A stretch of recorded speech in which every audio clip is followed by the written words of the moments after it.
Welcome on to a post Game 5 edition here of Dunc'd On and Dunc'd On Prime. And before we go any further, it's about that time of year once more soon. The mock off season will be upon us, the 11th annual mock off season, Danny. Wow. And I want to give everyone a special deal. If you would like to join Dunc'd On Prime and get to listen to the entire mock off season, of course, all of our draft coverage, every free agent move, every trade that happens, and of course, every Dunc'd On Prime for the rest of the finals as well.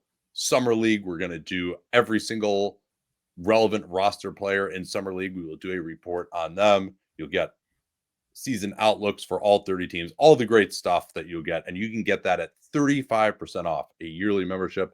The code for that is mock off season 2025. Link to that will be in the show notes. That's mock off season 2025. Let's get right into it right now, Danny.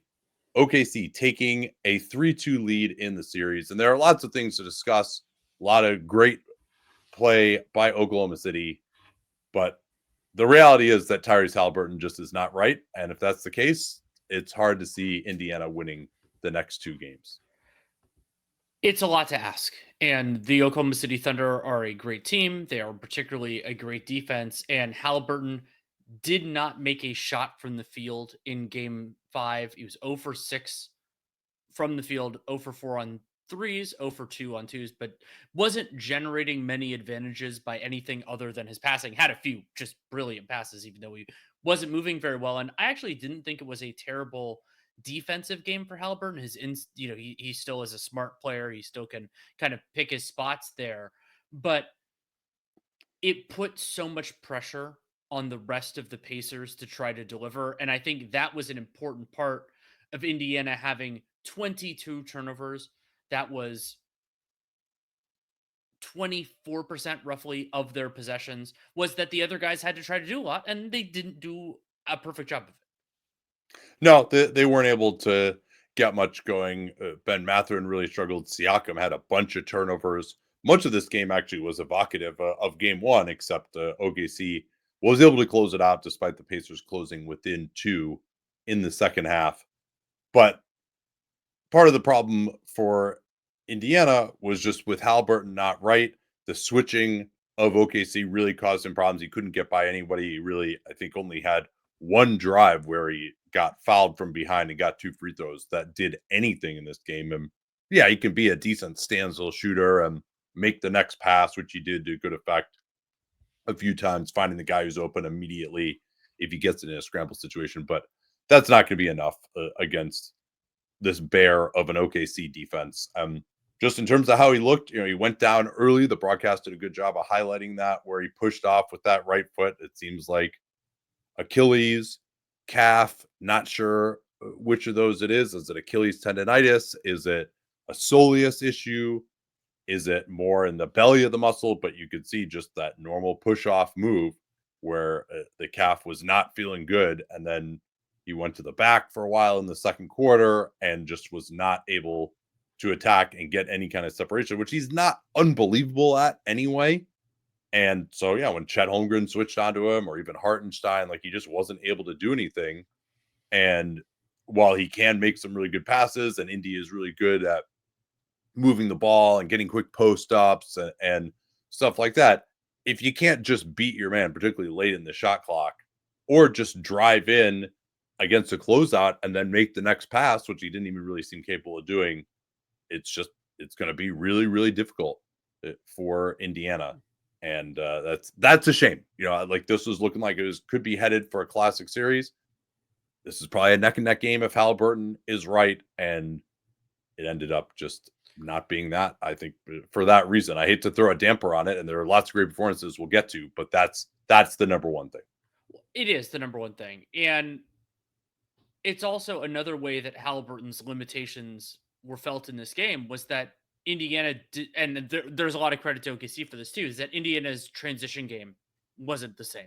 And it's not as extreme as some of those teams who like really don't have anybody else to bring the ball up. Like I brought this up with the Magic. The Magic couldn't run because they didn't have those kind of guys. But asking Siakam and Nemhard and TJ McConnell when he's on the floor, though McConnell does this anyway, to really be driving it. They're not as good as Tyrese Haliburton and some of that. So the ethos was still there, but also the Thunder were doing a really good job getting back. I mean, overall in the game, the Pacers had a zero.8 points per play in transition, which is incredibly low. And if we always think that the official stats are stingy with this, but they were only credited with 13 fast break points. And so that was another way where I thought Haliburton, I mean, the half court offense was an important part of this, and I'll give the stats on that later. But you also saw it in transition, and they weren't running off makes quite as much. They did a little bit at the end, but they weren't doing it as much overall. Yeah, and that's the other thing too for Indiana is, this was a 110 offensive rating again. That's in today's day and age, that's kind of down towards the bottom of the league. And I don't think the half court offense for Indiana is good. What makes them elite is their running, and teams like the Cavs, the Knicks, they're able to get a bunch of stuff in transition. So yeah, I mean, the number of the Pacers juiced this a little bit late, where they got a bunch of like quick attacks in the fourth quarter when the game was pretty much out of reach. They're down 10 in the last 5 minutes. But generally, I mean, it was just a real struggle for them. And then they also just didn't get very many turnovers, and they were turning it over so many times themselves. So they actually, if you look at how often they ran off of misses, they ran 46% of the time by our numbers, which we're still refining. But they had 35 chances. They ran 46% of the time. They just scored 9 points on the 16 plays that they ran off of misses. They only got 3 running chances off of makes. They didn't score on those. And they only had 5 running chances off of steals. So, yeah, that was just 25 plays in transition, 15 points. Just not going to really cut it there.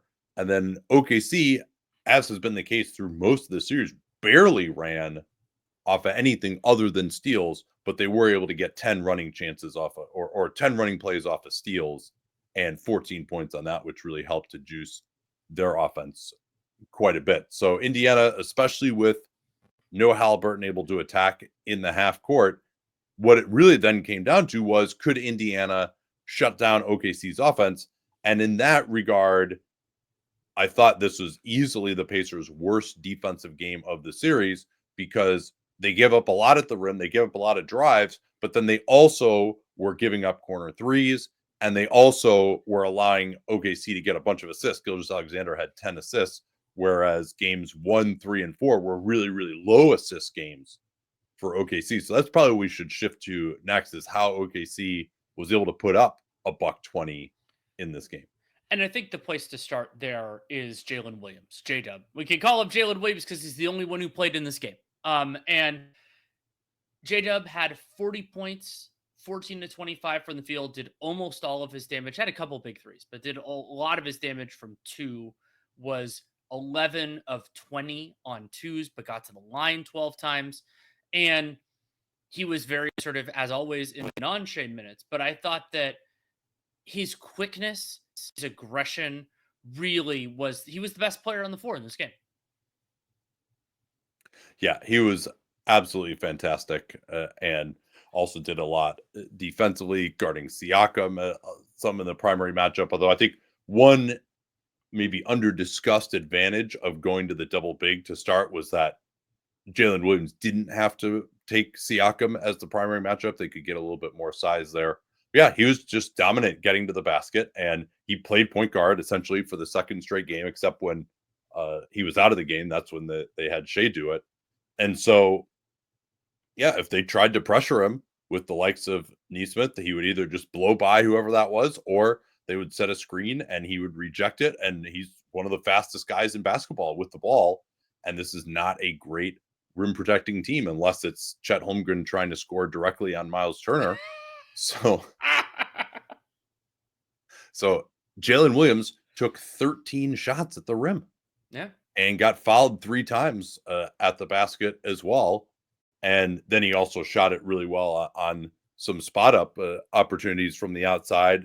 Had missed a few early, but then had a couple of really nice plays near the nail. He had like a little like MJ one shoulder fake and then over the right shoulder, which he was very pleased with himself about. So it was really a dominant performance for him. And that one thing I will say that we highlighted before the series was that he was really a bad matchup for the Pacers because they don't necessarily have a three size guy like him, and they're not a great rim protecting team, and they're going to try to take away the 3-pointer.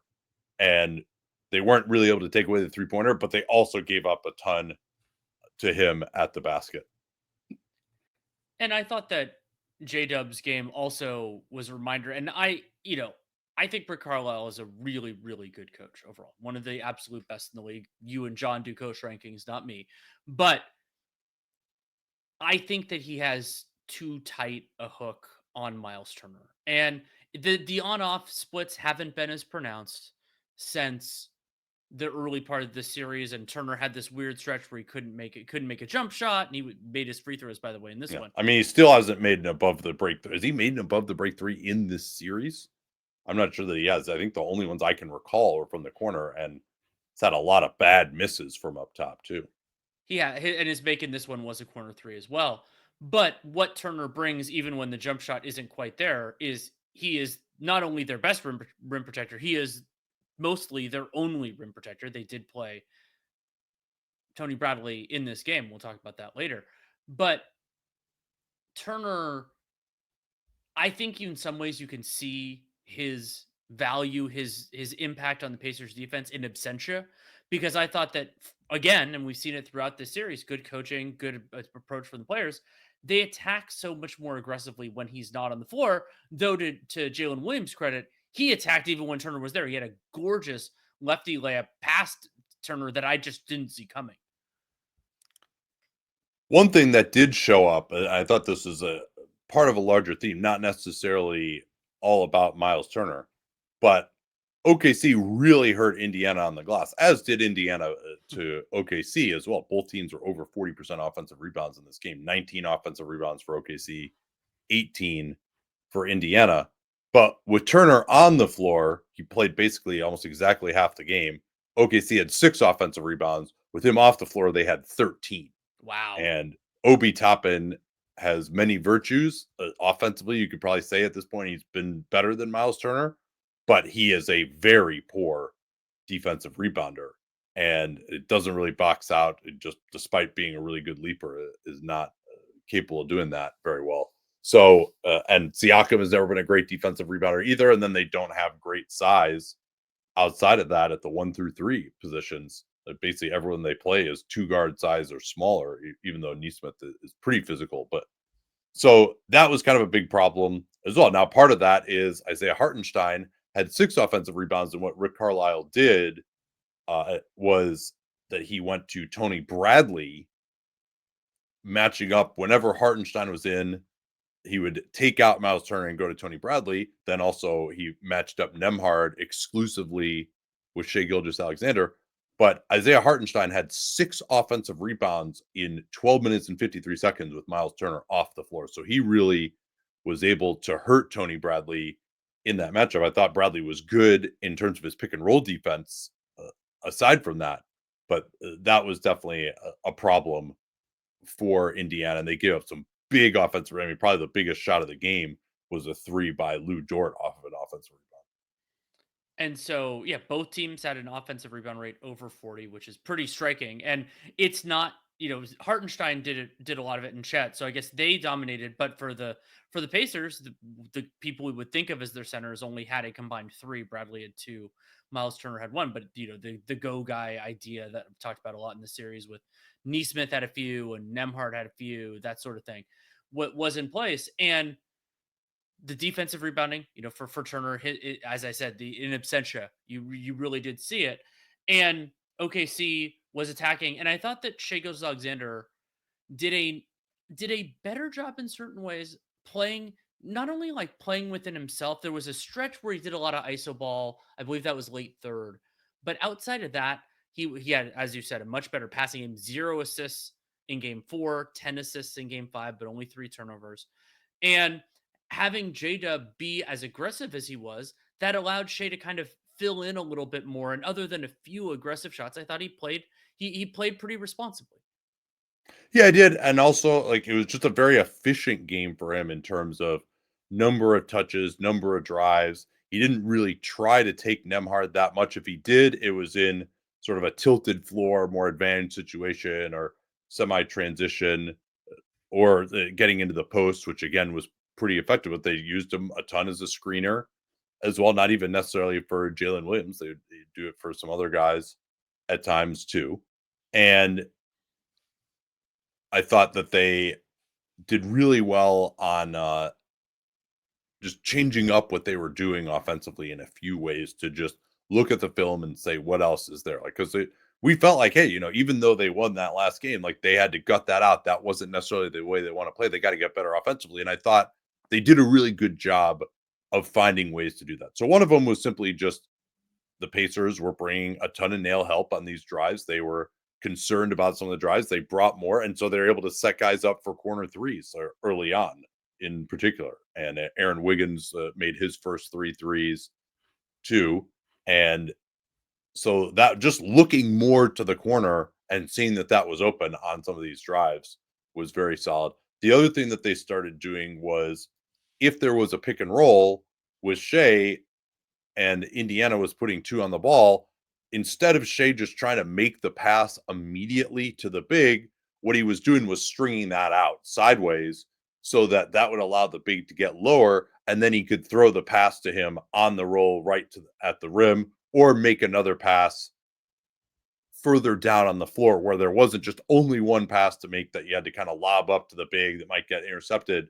I thought that him just staying on the ball, being patient and waiting for the play to develop in those circumstances was really good. It seemed like that was just he did that basically every time. So clearly it's something that they had talked about beforehand of the way that they wanted to attack that. Obviously, he was really good rejecting screens. Again, he's just an absolute master at that. J Dub was great at that too. So that's kind of more of the game that they developed when in guard screening before this year when they started doing more big screening. And then Hartenstein, I thought, was brilliant as a screener too. He really just does a great job of sprinting into screens, changing the angle, setting Gortat screens. Chat less so. He set a couple of big screens, but generally not a very good screener. Nemhard and Neesmith could get over that. But I just thought that it helped for OKC to get out and transition more and actually convert some of these plays. But what were their number? You were going to say their numbers on the half court. What did that look like in the end For the Thunder or for the Pacers? for the Thunder? For the Thunder, so they were 98 offensive rating in the half court. That's fine. It's below. I had this 5 alarm fire a few games ago when they were over I think they were at like a 110. But when you I think consider they were 120 in game two. might have been. And Yeah. so it's below that, but then they had a 40% offensive rebound rate and were able to get overall in the course of the entire game 17 second chance points, which was fewer than the Pacers, but not by that much. And so they were able to get it in other ways. And then we brought up transition, how they didn't get a ton, but they were able to get enough. They were clearly more effective than the Pacers were in that specific area. So yeah, I thought that the Thunder, they had better process. And so one of the plays that stuck out to me, you were talking about Shea stringing things out. He found Case and Wallace for a big three, and it's just like, okay, that was a pass that they weren't seeing, they weren't finding. And the Pacers, I thought the nail help was a really it's another one of those, the longer you go in a series, you can exploit it. And we've talked about nail help. There was a point early in the series where the Pacers were exploiting the Thunder nail help and getting those above the break threes for Obi Toppin in another game. And so you eventually get a handle of the tendencies, and then or they have to change it up. And so the threat assessments, those change over time. And so I've really enjoyed this series from that respect too, of these teams. They're not always the most amazing counterpunchers, but trying different stuff and changing, reevaluating different scenarios as everything shifts. The other thing that just stood out was the Thunder defense at home again, and just how absolutely ridiculous they were. 15 steals and 12 blocked shots in this game. Shea Gilgeous-Alexander had 4 of those. When Tony Bradley tried to go at him in transition, I'm like, dude, you're about to get embarrassed. You're a 7-footer. Like, Shea is about to stop you. And he just blocked it right out of his hands.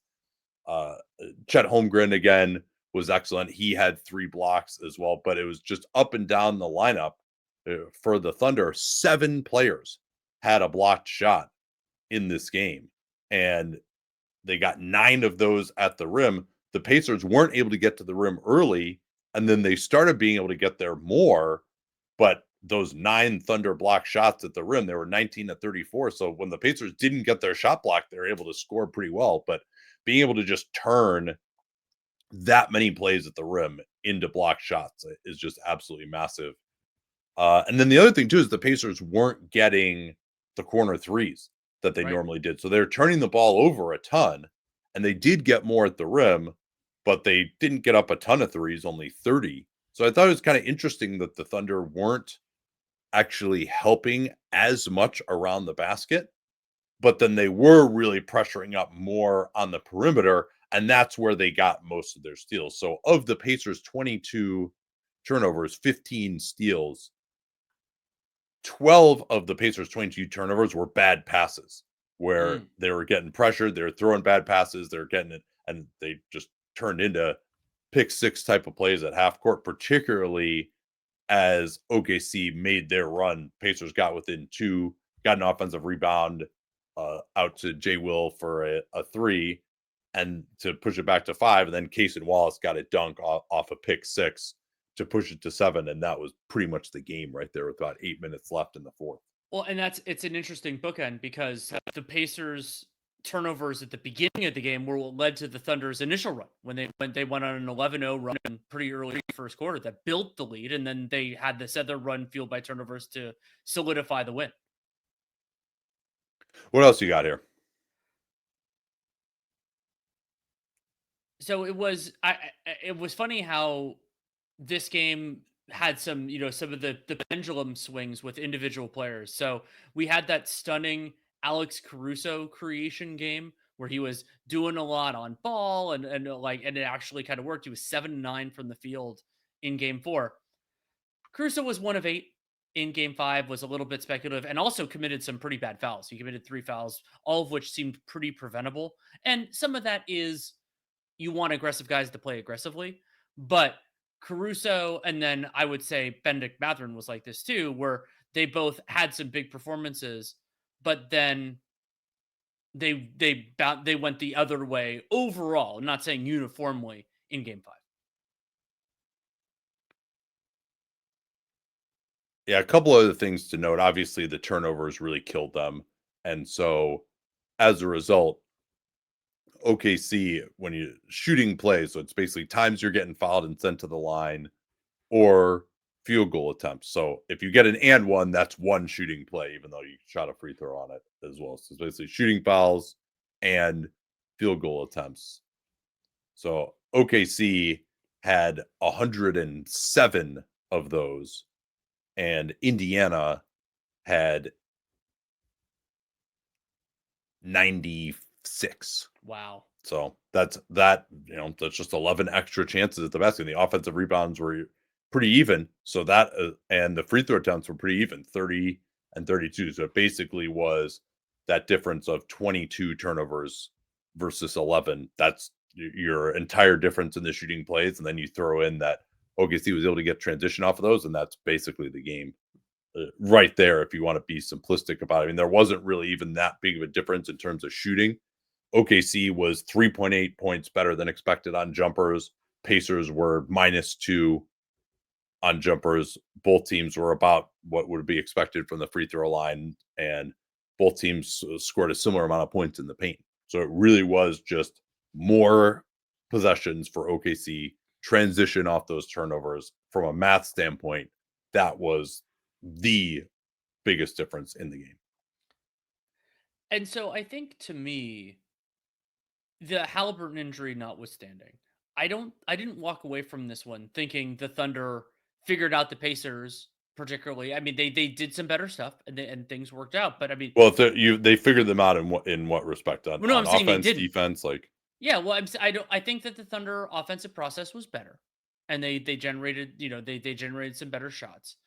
But I thought that, especially if you consider that the Pacers' best offensive player was very limited, that the Pacers were still close relatively late. Like, this got down to a 2 point lead, and so if Halliburton is limited, I don't expect the Pacers to win this series, and I probably wouldn't pick them to win Game 6, even with the home court advantage in Game 6. But it's one of the things that I respect so much about this Pacers team is that even with now some new disadvantages, they're not going away in any individual game or in the series in general. No, that's true. I mean, it was impressive that they hung around as long as they did, and then they just had another spate of turnovers, and that's what really killed them. They also fouled a ton. I mean, but this was I thought, a game that was a little bit overcalled. It was more of an old school game in the sense that attacking the basket really led to fouls. And we've seen that all these like kind of cheapo fouls that guys get on the perimeter where they're baiting and stuff like that wasn't this game. This was just guys attacking the rim and getting calls. And I thought I didn't think it necessarily favored either team. Although the Pacers, when they were able to get back into it, it seemed like that was the time when the most fouls were being called. So I think though for Indiana, they just need to get back to the same defensive effort that they had, and at home, we've seen that, like, OKC's defense has been more intense, and has had 2 of the 3 games just forcing a crazy number of turnovers. When they've been at home, Indiana, they've really had OKC stuck in the mud when OKC has been on the road, so I would expect that at least to get in Indiana's favor, and Haliburton will have another 2 days off, hopefully. But it seemed like he definitely tweaked it on that fall in the first, and OKC didn't really go at him that much. They were doing much more high pick and roll, and I thought that worked pretty well just to get the centers further out on the floor, and then they were able to attack the rim behind that. So, will they go at Haliburton more now? Would they even consider changing up a little bit in terms of what their strategy is going to be against Haliburton with Lou Dort denying him? I think no. I think you got to just, yeah, if we can hold Tyrese Haliburton to 0 field goals, we're happy to sacrifice Lou Dort in that. And Haliburton, Dan had this stat that Tyrese is the first All NBA player since Magic Johnson to have 0 field goals in the finals, and Magic Johnson played 5 minutes against the Pistons in 1989 before he blew up his hamstring in game 3 of that series. And then Mhm. it was a bunch of guys from the 50s. Like, got Dolph Schayes and Slater Martin, both Hall of Famers, had multiple games with 0 field goals in the finals. They probably were hurt themselves, I would guess, if haven't read the story behind that. So, I mean, that'll be step one to just see whether Haliburton is capable of it all being a focal point. But OKC picking at him, I think, would be something else they would consider with him kind of limited physically, if the normal stuff that they've been working on ends up being countered. We only mentioned it a little bit in passing, but this was a pretty big TJ McConnell game, especially at this stretch. Oh So he yeah, had 18 points in he total. was absolutely brilliant. He was just Yeah, like beating J Dub, like scoring over Hartenstein. Like he was awesome. yeah, he had this stretch of 6 straight points off 3 baskets, and it was J Dub and Hartenstein, who are very good defenders, who you think McConnell wouldn't have much of an advantage against, and just worked it. He also had a couple of steals, didn't have five like he did game 4 or game 3, but he was active, had a couple of good passes, and I mean, I didn't think this was going to be a TJ McConnell series. I thought that if he had moments, it was going to be early, and then the Thunder would figure him out. He's just been better. Yeah, no, and I think the Thunder also were a little bit more concerned with taking away the corner threes, and so he had more space to operate Mhm. as a result of that. But for whatever reason, they just haven't really been able to time him out on some of those plays across the lane. He gets off the ground so quickly and gets his shot off so quickly on those. He had a beautiful transition lefty layup. I can't remember the last time I saw TJ McConnell shoot with his left hand either. But yeah, I mean, he was just absolutely fearless going in there. And I think just knowing that Halliburton was limited probably made him feel like he was going to be more aggressive. And perhaps that aggression was surprising to OKC because normally he'll just kind of gnash under the basket, or if he doesn't have the immediate shot, he'll kick it back out. And maybe they're just expecting him to do that. And instead, he attacked more. Yeah, good. Speaking of celebrating in a losing effort, Aaron Nesmith's tip dunk was nasty. Yeah, that's always when the big, and it wasn't Chet Holmgren's fault. It was somebody else's job to box out Nesmith. Probably Shea, actually, as he's usually matched up with him. But when the big gets dunked on and he's just like looking up over his head, like, what fire just rained down on me from the sky? that that was amazing. It's too bad it kind of happened when the game was over already, because it was absolutely massive.